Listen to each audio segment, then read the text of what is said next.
Action et point de vue.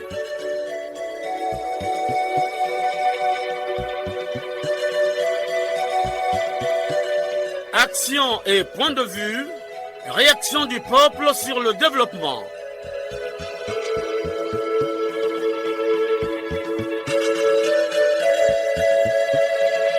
Présentation, Omer Elenga. Salutations à tous.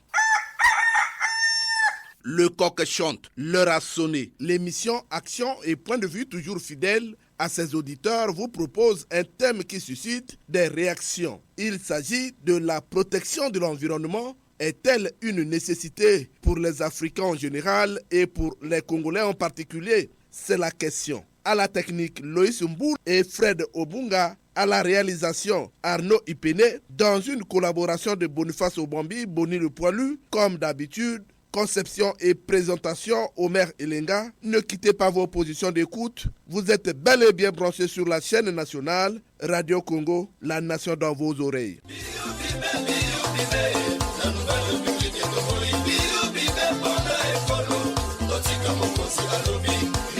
Qui ont-ils valeur la corruption d'ABJ à bannir?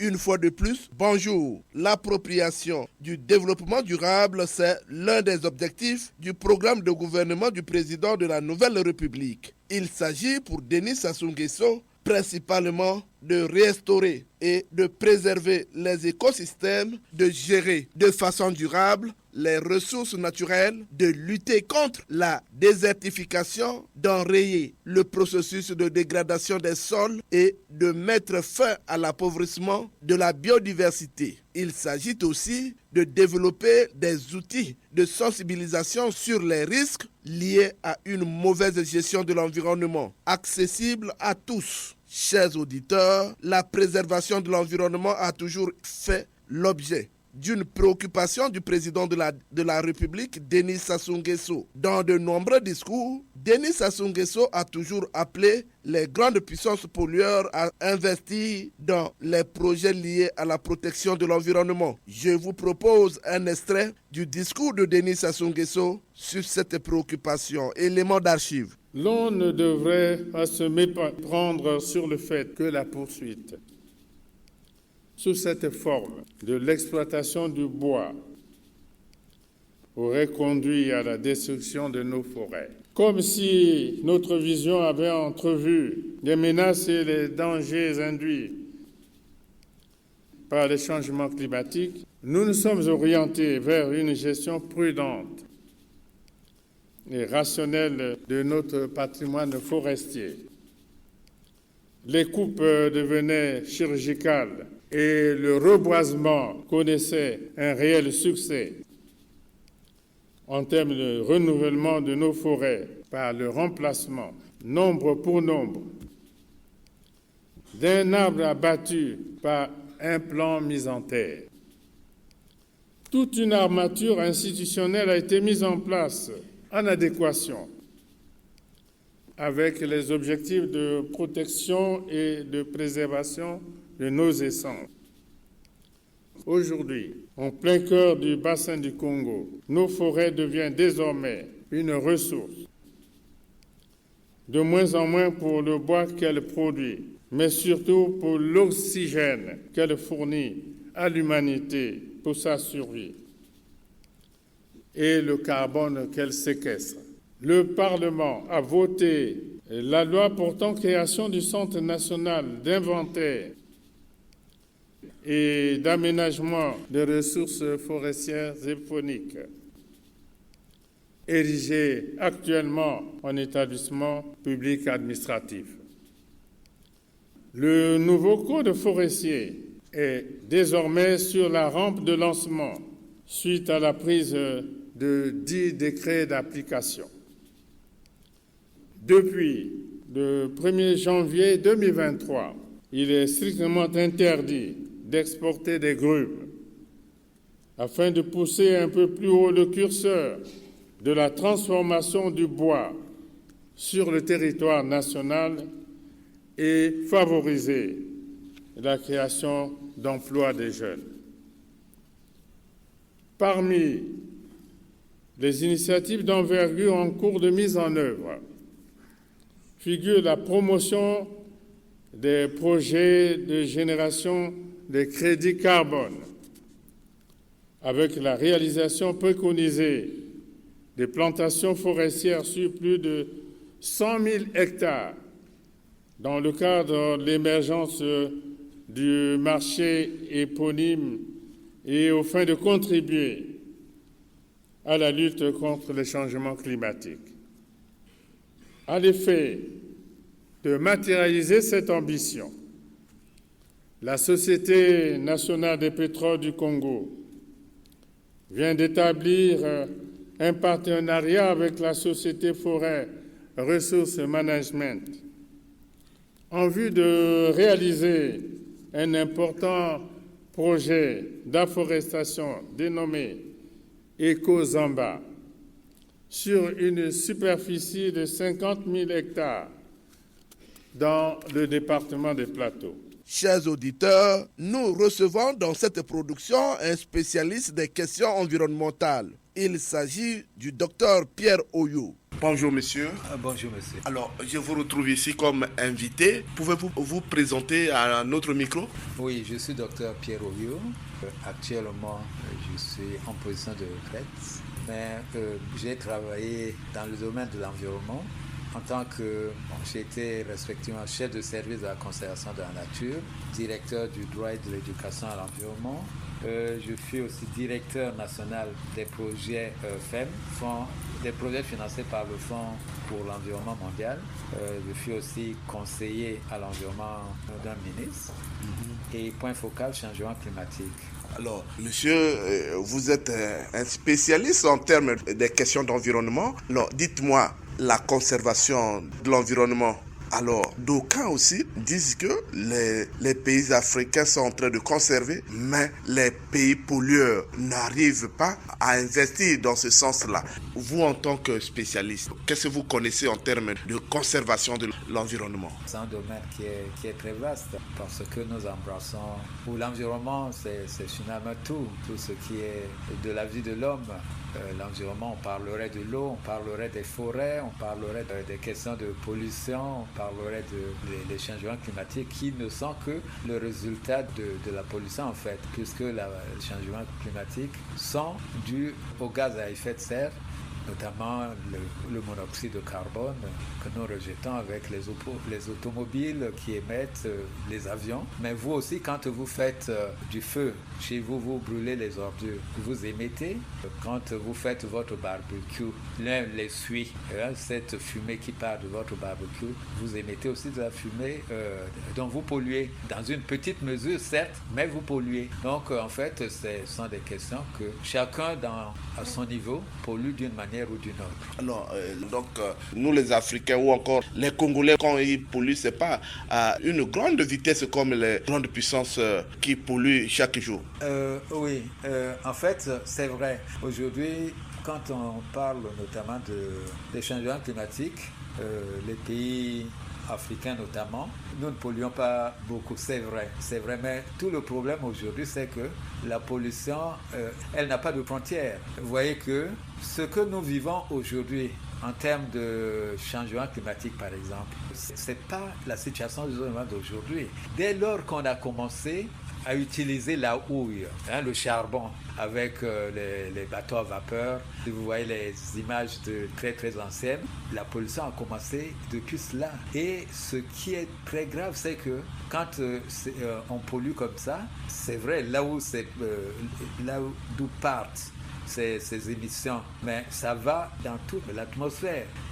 Toutes les petites forêts, les bosquets qui étaient là n'existent plus. Et bon, il y a une situation je n'aimerais même pas évoquer cela ici, mais un jour ou l'autre, ceux qui liront, soit sous forme d'article ou un document que je prépare, verront ce que je dis de la situation. C'est qu'on vient comme ça, non, il n'y a pas de règles. Pourtant, il y a un ministère des eaux et forêts, il y a un ministère de l'environnement, mais les gens coupent la forêt comme ils veulent. Personne ne dit rien, c'est ça. Donc il y a aussi notre propre contribution, mais il y a aussi une situation très malheureuse, n'en déplaise à certains, mais le peu qu'on peut nous donner, Il y a eu un projet pour des plans nationaux d'adaptation. Et on a appelé ça à l'époque les PANA. Les pays à revenus intermédiaires comme le Congo le fut, ne bénéficiaient pas réellement de ces financements-là. Mais on a eu la chance que le Japon ait financé pour un certain nombre de pays, parmi lesquels le Congo. C'était pour des questions d'adaptation. On peut recevoir de l'argent, mais qu'est-ce que nous en faisons aussi? Qu'est-ce que nous en faisons? Le projet, j'ai copié le rapport, je l'ai, et je sais qui avait conduit le projet. Il y a même un des experts que je connais qui avait fini par démissionner parce que la gestion du projet n'était pas celle-là. Donc nous manquons aussi de suivi quand on nous donne des petits moyens. On se demande comment trouver la solution, étant donné qu'il y a eu des discours prononcés par le président de la République dans des COP, dans des grandes cérémonies.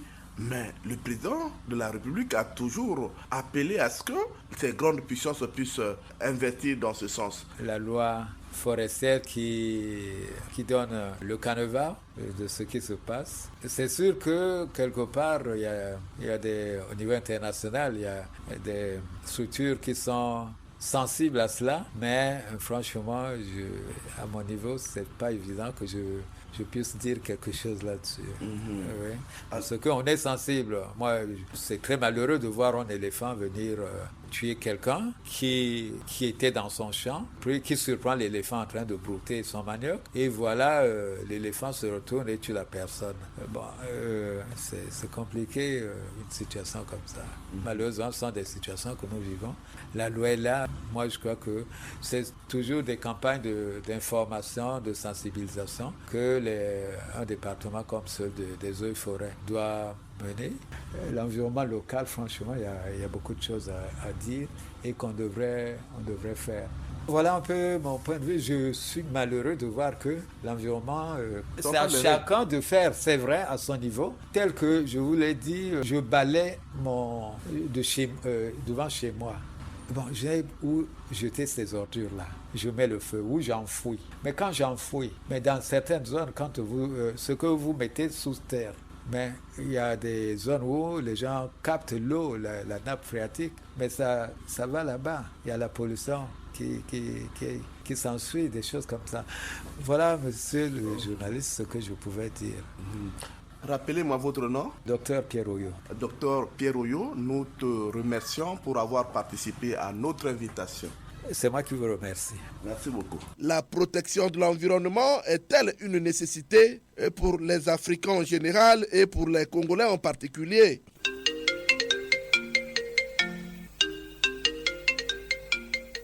Le téléphone sonne. Il déclare: les Congolais ont soif, les langues se délient.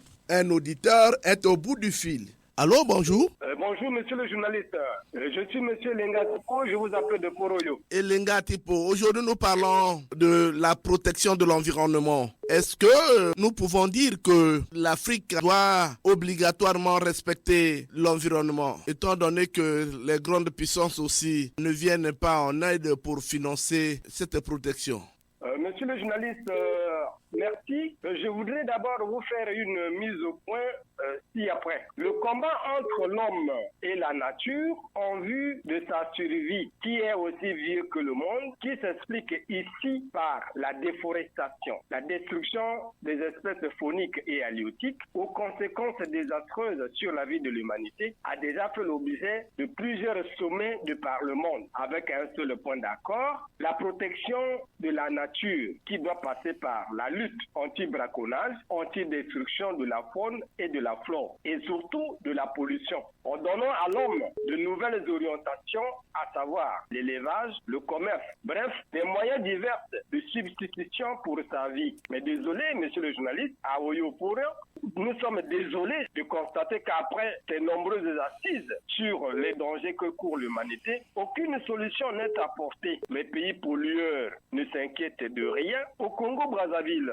le premier écologiste, son Excellence M. Denis Sassou Nguesso, Montecristo, dans sa quête permanente sur la survie de la nature, s'est limité à braconnage et déforestation. Je vous avoue que sans mesure d'accompagnement, tel est le cas maintenant, on ne peut pas sauver la nature quand tous nous savons que l'homme affamé et armé est un grand danger pour la vie de notre écosystème. Il est injuste de protéger la vie des animaux au détriment de celle des hommes. Au regard de l'ampleur des dégâts de l'action de l'homme sur la nature, que je cite, la perte de certaines espèces fauniques, les réchauffements climatiques, les inondations et bien d'autres catastrophes, il est plus que urgent de remplacer les discours en actes concrets. Sauver la nature, pour nous, ce n'est pas seulement condamner, mais à la fois condamner et punir. À ce jour, la nature est protégée que par des discours et non en actes concrets. À tout dire et à dire vrai, la protection de la nature reste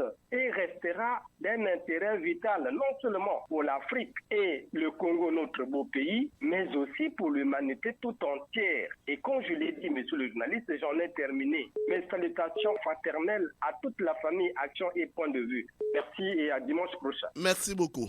Allô? Allô, M. Merelinga, bonjour.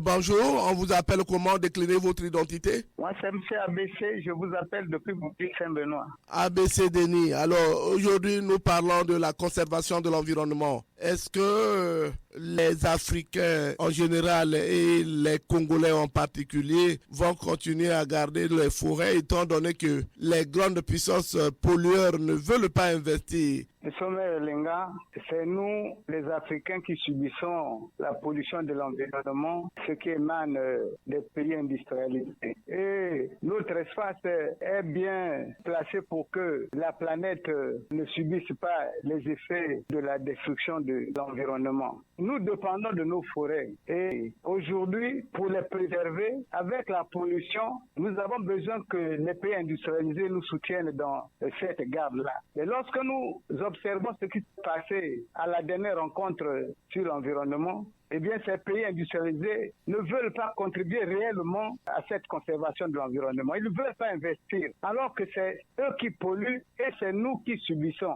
Ils nous demandent en contrepartie de préserver nos forêts, alors que nous ne vivons que de la forêt. S'ils contribuaient, leur contribution devait nous aider à garder nos forêts et investir autrement. Ils le font à dessein, puisque ce sont eux qui polluent, c'est nous qui subissons. Bon. Si nous disons qu'on ne peut pas conserver nos forêts et nous en subirons de plus. Donc, il faut que les pays africains doivent vraiment se concerter, doivent s'entendre pour qu'on trouve une politique commune qui puisse faire plier les pays pollueurs. Parce que si nous ne le faisons pas, c'est nous qui subissons. Et les gens aussi doivent prendre des mesures pour que la pollution n'atteigne plus un degré insupportable, M. Merelinga. Nous devons conserver nos forêts parce que cela va de notre vie. Bien sûr que nous vivons de ces forêts-là, mais nous devons faire une fois de les conserver, c'est de trouver des mesures palliatives pour contourner le fait que les pays pollueurs ne veulent pas réellement s'investir dans cette activité-là, M. Merelinga. Alors, ABC Denis, merci pour avoir participé à cette émission.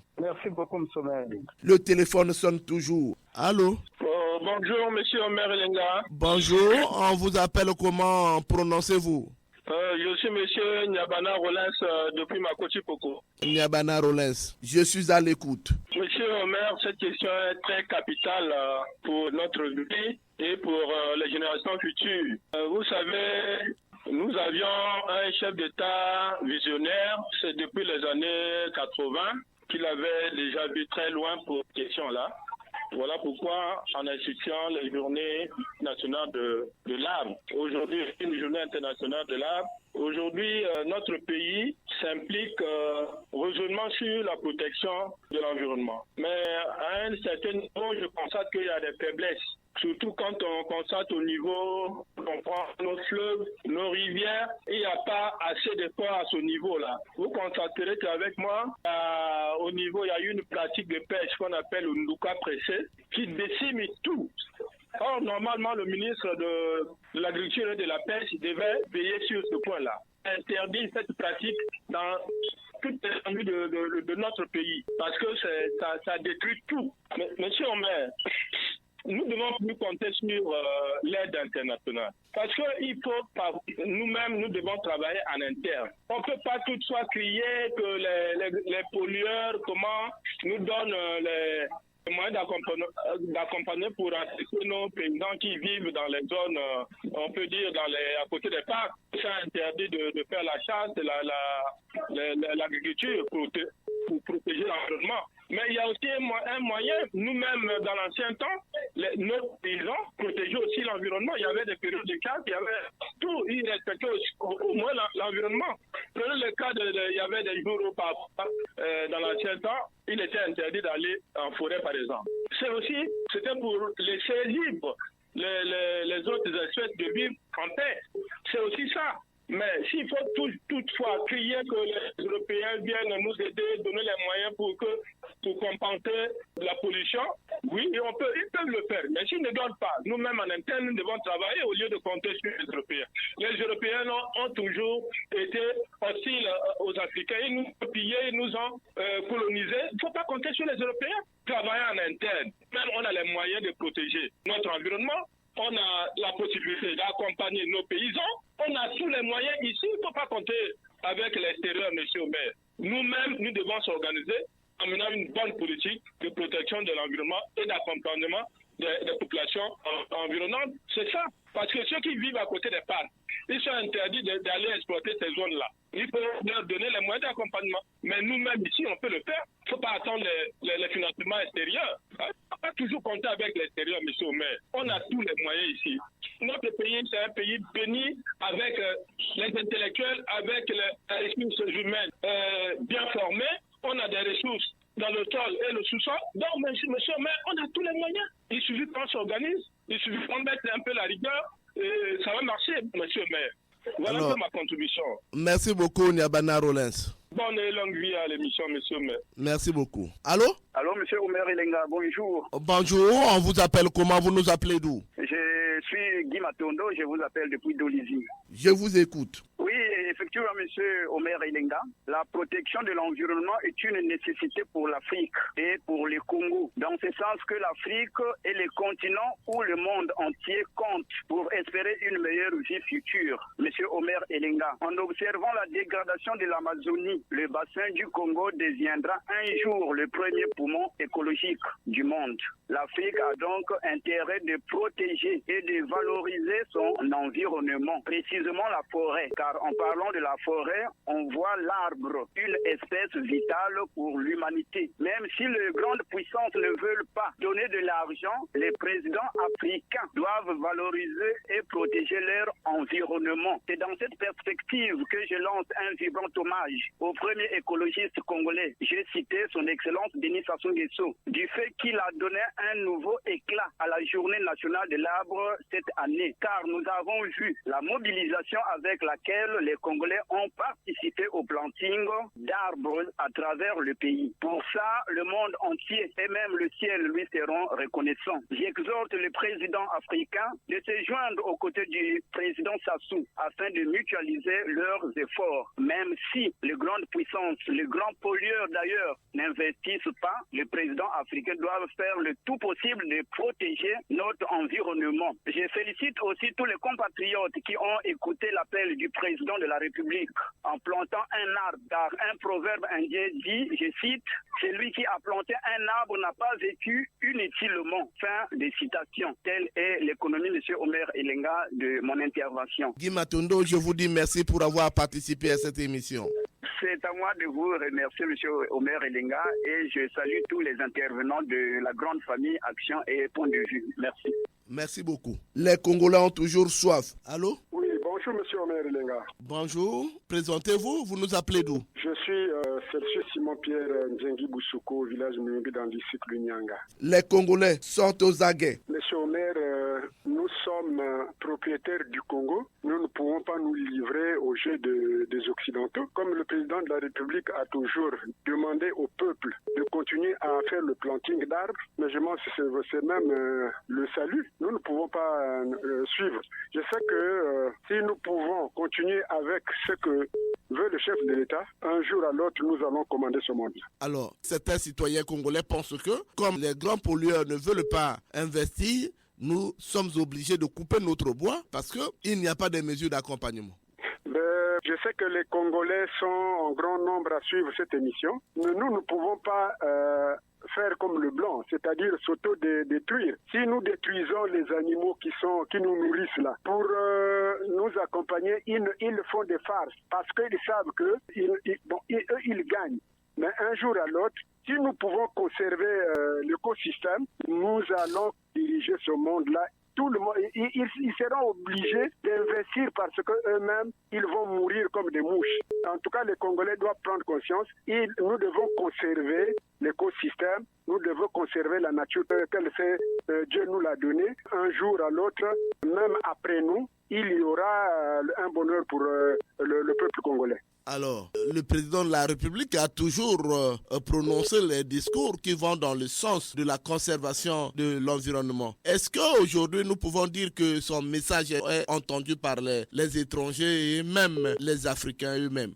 J'espère que au moins pour les Africains, ils sont conscients que le Congo est le pionnier dans la conservation de l'écosystème et de l'environnement. C'est vrai qu'il y a certaines choses telles que la pollution par le plastique, mais en ce qui concerne la conservation en elle-même, les plastiques d'arbres chaque année fait du Congo le pionnier dans ce monde-là. Parce que son écosystème est encore stable, mais je pense que le président de la République, même après lui, il aura toujours raison. Il aura toujours raison. Alors, merci Simon Pierre pour avoir participé à cette émission. C'est moi qui vous remercie, monsieur Omer. Je vous souhaite longue vie et que tous ceux qui participent à l'émission interviennent avec sagesse. Merci, monsieur Omer. Merci beaucoup. Allô? Allô? Allô, bonjour. Bonjour, monsieur Omer. Gilles Mesmer de Pointe-Noire. Votre point de vue? Ayant interrogé ce matin Pierre Larousse, nous apprenons que l'environnement est l'ensemble des éléments naturels et artificiels qui entourent un individu,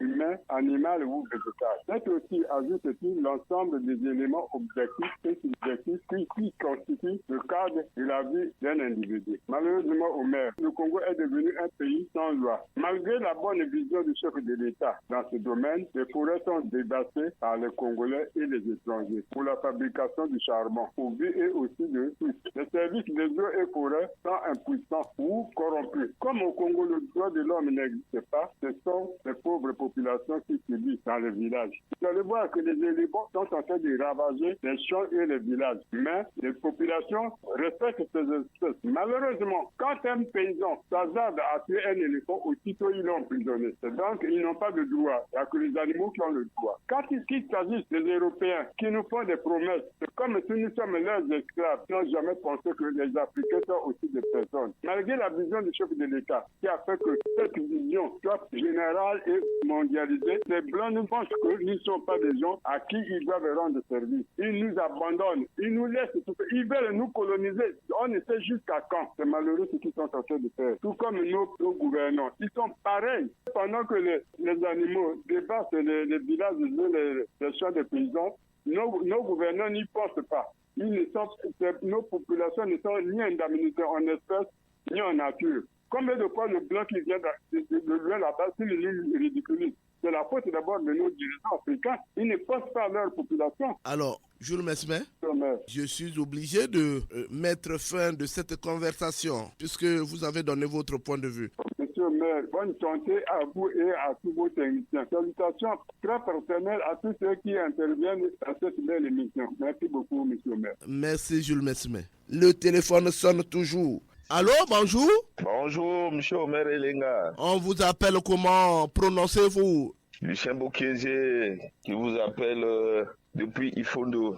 Lucien Boukenje, vous êtes en direct sur la chaîne nationale. Votre point de vue? Merci beaucoup, monsieur Omer Elenga. Je crois que pour aborder sur ce thème, il faut remonter le temps. Vous voyez, aujourd'hui, l'Afrique, le Congo en particulier, le nord du Congo, sont des zones à forte pression de déforestation. À une époque très lointaine, lorsque nous étions très jeunes, où il y avait encore beaucoup de forêts un peu partout dans la la République, on ne voyait pas les phénomènes que nous vivons aujourd'hui. Or, aujourd'hui, avec l'arrivée, la progression vertigineuse du désert, on sent les effets. Vous voyez que même nos fleuves commencent à se dessécher à une vitesse vraiment incroyable. Et pour ce faire, je crois que les dirigeants africains, en général, et les dirigeants congolais ont vraiment intérêt à préserver notre environnement intact. On ne dit pas qu'il ne faut plus couper les arbres, mais il faut penser au fur et à mesure qu'on est en train de les abattre, de pouvoir régénérer les mêmes arbres. Sinon, M. Omer Elenga, nous allons nous retrouver. Il arrivera un moment où il n'y aura que le désert partout et le pays va être invivable, l'Afrique va être invivable.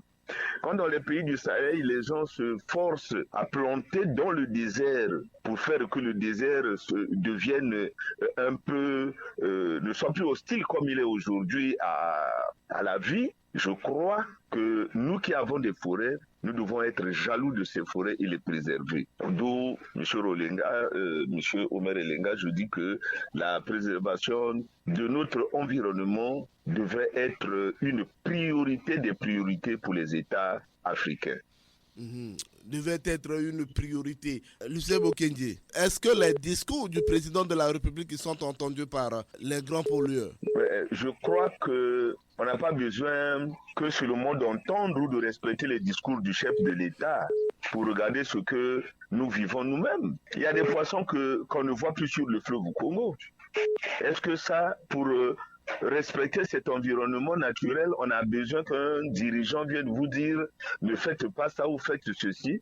C'est d'abord notre comportement à nous-mêmes, M. Omer Elenga. Aujourd'hui, la direction de la pêche est en train, pour le cas du département de l'Ikwala, précisément d'Ifondo, de faire la guerre aux pêcheurs qui ont défilé avec des mailles vraiment qu'on ne peut même pas, eux-mêmes ils appellent ça même un doigt. Il y en a qui appellent ça un bouton.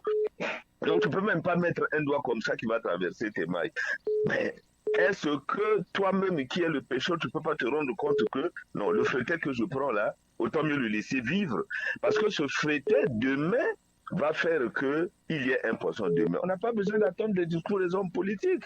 Sous d'autres cieux, les autres en ont pris conscience. Je crois que nous aussi, il faut qu'on en prenne conscience. Lucien Bokenge, je vous dis merci. Merci beaucoup, M. Omer Elenga. Ils sont toujours aux aguets, ces Congolais. Allô? Allô? Bonjour. Bonjour, M. Omer Elenga. Déclinez votre identité. Anissé Faustin, depuis le quartier Birakem à Wessou.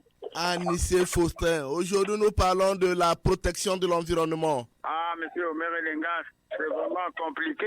Lorsque nous ne pouvons pas préserver notre environnement, nous-mêmes d'abord, il y a lieu de voir ce qui se passe dans nos départements. Et je vais illustrer mon propos par ce qui se passe particulièrement dans le département de la santé. Ici, on retrouve maintenant des villages éventés, des cours d'eau qui ne sont plus des cours d'eau, qui sont des mares d'eau. Et les rivières sont devenues des torrents parce que les gens attaquent directement la nature. Donc il n'y a plus moyen. C'est comme les éléphants qui sont dans les forêts, qui dévastent les plantations. Mais nous-mêmes, nous voyons ce qui se passe. Les coopérants et les étrangers qui viennent investir dans notre pays, comment ils entretiennent nos forêts, nos rivières et notre patrimoine.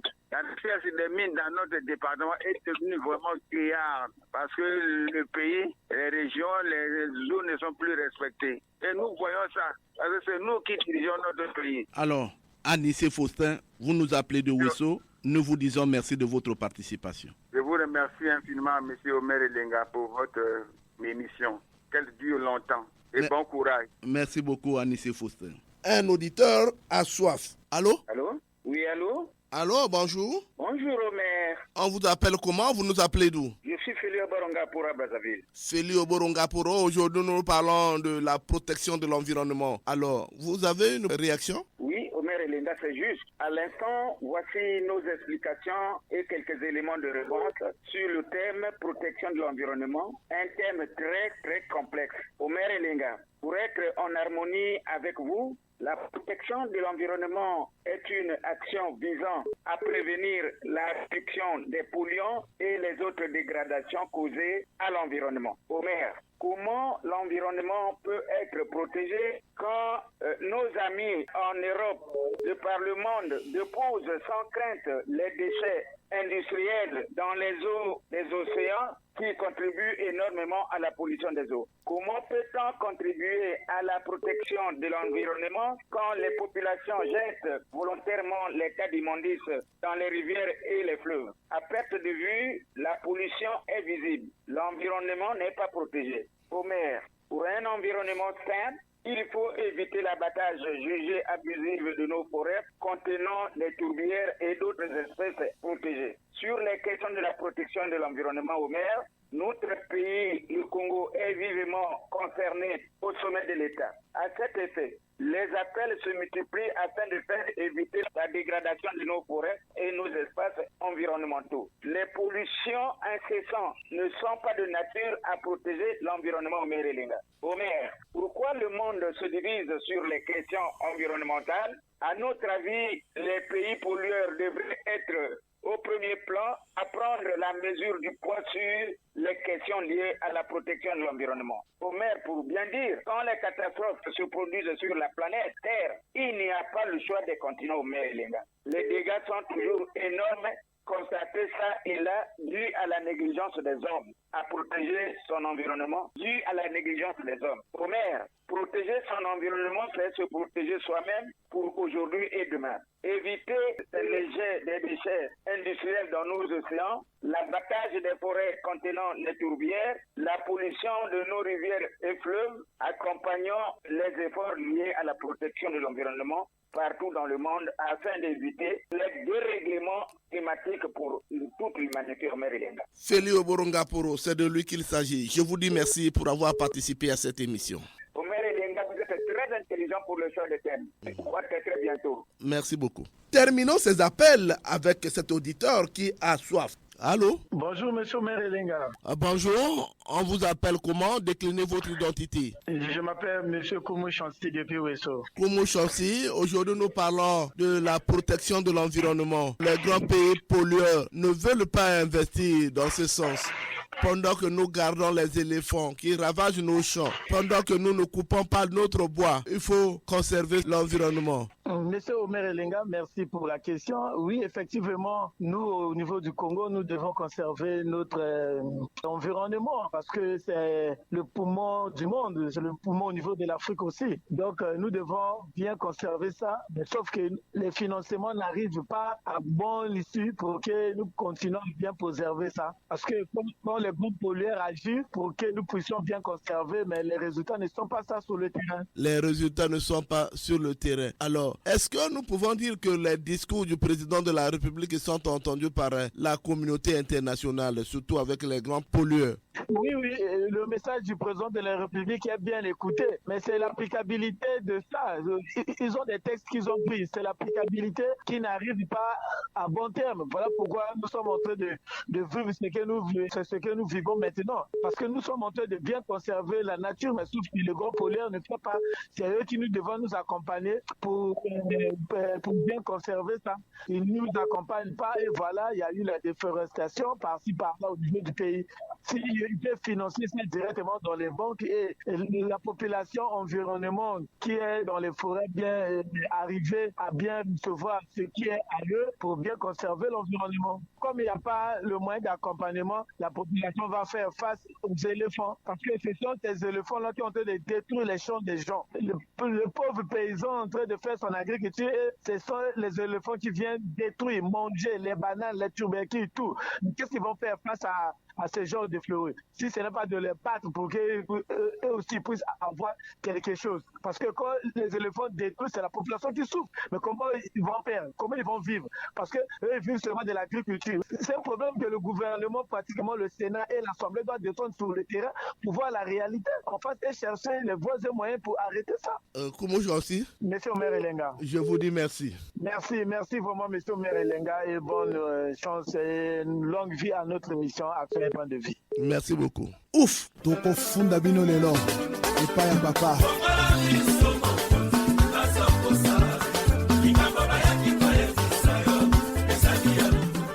Oui, Les langues se sont déliées au téléphone, une manière pour ces Congolais de participer à la gestion du pays. Le Congolais Londa s'impatiente. On écoute la réaction du citoyen Londa sans langue de bois. Mabalendoki, c'est le parc qui est inscrit dans le patrimoine mondial. Mais il y a des fonds les fonds des Nations Unies qui arrivent, mais c'est l'implication du gouvernement, c'est la surveillance, le gouvernement le gendarme. Si le partenariat ne se tient pas, on ne respecte pas les accords. Mais il faut revoir les accords. Quelque part, c'est le gouvernement qui nous fait défaut. Les partenaires, puisque c'est le rapport de force, c'est nous qui fournissons. Mais nous, au retour, nous bénéficions. Aujourd'hui, on parle de changement climatique. Le changement climatique, le Congo qui est le pays pionnier dans cette politique, qui représente aujourd'hui les politiques des Nations Unies, le bassin du Congo qui est le deuxième poumon mondial. Mais le Congo bénéficie de quoi? Donc, c'est les gouvernements qui nous font parfois défaut. Ce sont des gouvernements, c'est un partenariat. Quand le gouvernement se rend compte avec les partenaires, il faut revoir les accords. Mais malheureusement, on est dans l'assistance. On ne pourrait que crier jusqu'à présent que c'est le chat à boire, la caravane passe. Lorsque vous avez un partenaire, il vous demande de vous conserver. Mais au retour, il faut créer des politiques de résiliation. Ces politiques de résiliation permettra à ce que non, vous ne touchez plus à la protection. La lutte pour la préservation de l'environnement, c'est un combat de tous et c'est une cause noble. Mais non, le problème, c'est la faisabilité. Qui pollue qui? On sait que ce n'est pas les pays africains qui polluent l'environnement. Bon, il a été décidé comme ça, je pense à la COP26, de soutenir les pays africains à cette transition-là, préserver l'environnement.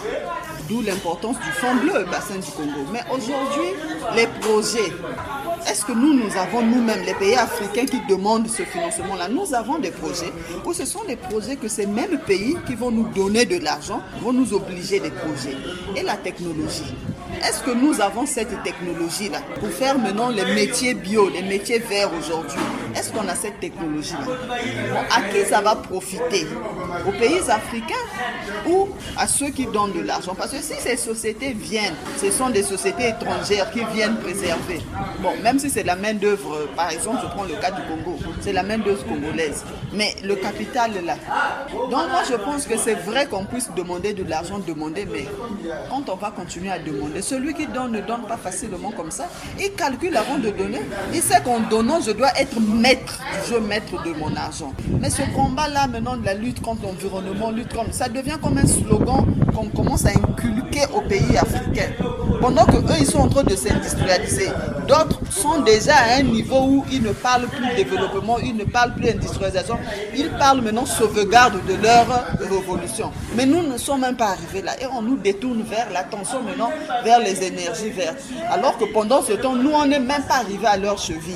Donc je pense que dans tout ça, les pays africains devaient calculer un peu qu'est-ce qui est avantageux pour nous. Parce que ce n'est pas le bois que nous coupons pour faire les champs. Puisque même faire les champs, la forêt, elle se régénère. Il y a la forêt tertiaire, primaire, tertiaire, secondaire. Mais il y a toujours la forêt. La forêt ne disparaît pas. Mais donc cette politique-là nous détourner vers la préservation de l'environnement. Pendant ce temps, la population souffre de faim, la population, l'éducation est à terre. Il y a bien des sujets plus importants que ça. Moi, je pense que tout en demandant cette aide-là, les pays africains devaient se poser la question, est-ce que ça vraiment s'en vaut la peine? En quoi nous serons bénéficiaires? Et si on est bénéficiaire, on doit l'être à ce 70%, 90%.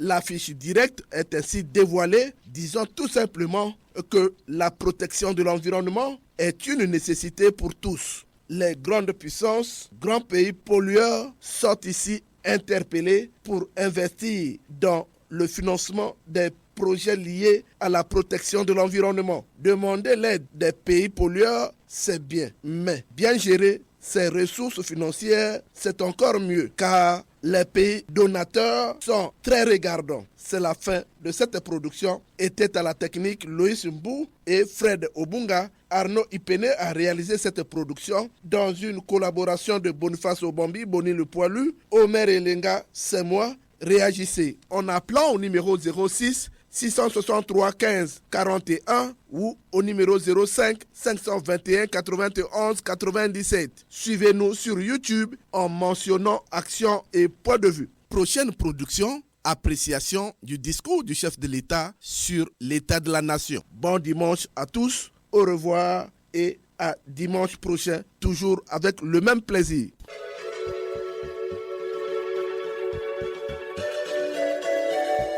C'était